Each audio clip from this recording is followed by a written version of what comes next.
Sepanjang sejarah, gerhana matahari memberikan dampak yang sangat besar bagi penganut berbagai agama di seluruh dunia. Peristiwa ini dipandang sebagai pesan dari Tuhan atau kekuatan spiritual, yang menimbulkan emosi mulai dari ketakutan hingga keheranan. Gerhana matahari total yang terjadi, mengingatkan kita bagaimana beberapa agama besar di dunia menanggapi gerhana tersebut selama berabad-abad dan di zaman modern. Tradisi Buddha Tibet meyakini bahwa energi tindakan positif dan negatif berlipat ganda selama peristiwa astronomi besar seperti gerhana matahari. Menurut mendiang lama Zopa Rinpoche dari Yayasan Pelestarian Tradisi Mahayana, baik gerhana bulan maupun matahari adalah hari baik untuk latihan spiritual. Beliau mengatakan bahwa pahala yang mewakili akibat karma positif dari niat dan tindakan baik dihasilkan pada gerhana bulan akan berlipat ganda sebesar 700.000 dan pada gerhana matahari sebesar 100 juta. Beberapa aktivitas spiritual yang direkomendasikan pada hari-hari ini antara lain melantunkan mantra dan sutra. Sementara sebagian orang Kristen percaya bahwa gerhana menandakan datangnya akhir zaman, yang mendahului kembalinya Kristus ke bumi seperti yang dinubuatkan di berbagai bagian dalam Alkitab.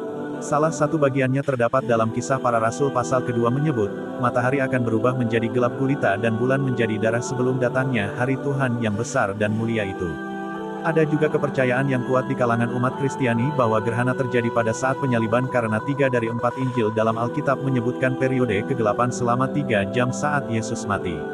Saat itu kira-kira tengah hari, dan kegelapan menyelimuti seluruh negeri sampai jam 3 sore, karena matahari berhenti bersinar, menurut Lukas 23:44. Peristiwa gerhana dalam kepercayaan Hindu. Asal-usul gerhana dalam agama Hindu dijelaskan dalam legenda kuno yang disebut Purana. Dalam salah satu legenda, para dewa dan asura, yang masing-masing melambangkan kebaikan dan kejahatan sedang mengaduk lautan untuk menerima nektar kehidupan abadi. Saat salah satu asura, Sefarbanu, menyamar sebagai dewa untuk menerima nektar, makanan para dewa, dewa matahari, surya. Dewa bulan, Chandra, memperingatkan Mohini, inkarnasi Dewa Wisnu, yang kemudian menggunakan cakram untuk memenggal kepala Sefarbanu. Namun karena asura telah mengonsumsi sebagian dari nektar tersebut, kepala dan tubuhnya yang abadi namun terpisah tetap hidup dengan nama Rahu dan Ketu. Legenda mengatakan bahwa Rahu kadang-kadang menelan matahari dan bulan karena peran para dewa dalam kesengsaraannya, menyebabkan gerhana matahari dan bulan. Di sisi lain, umat Hindu umumnya menganggap gerhana matahari atau bulan sebagai pertanda buruk. Ada yang berpuasa sebelumnya dan banyak pula yang tidak makan selama periode gerhana. Umat Hindu yang taat melakukan ritual mandi untuk membersihkan diri selama fase pertama dan terakhir gerhana. Sebagian besar kuil ditutup selama gerhana berlangsung. Para penyembah berkumpul untuk berdoa di sepanjang tempat ziarah dekat Sungai Suci selama terjadinya gerhana. Acara ini dianggap sebagai saat tepat untuk berdoa, meditasi, dan melantunkan mantra yang semuanya diyakini dapat mengusir kejahatan.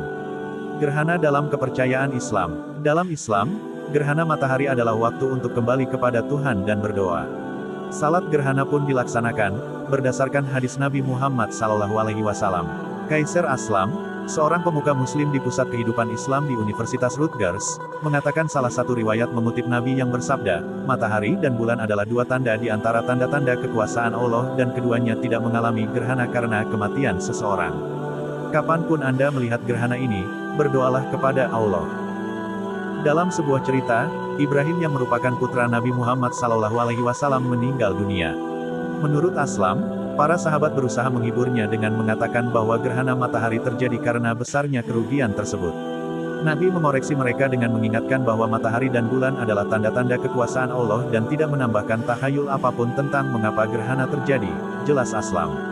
Mahmud Al-Hawari, seorang pejabat Akademi Penelitian Islam Al-Azhar di Kairo, mengatakan lebih baik salat gerhana dilakukan berjamaah di masjid. Namun umat Islam juga boleh salat sendiri-sendiri di tempat lain.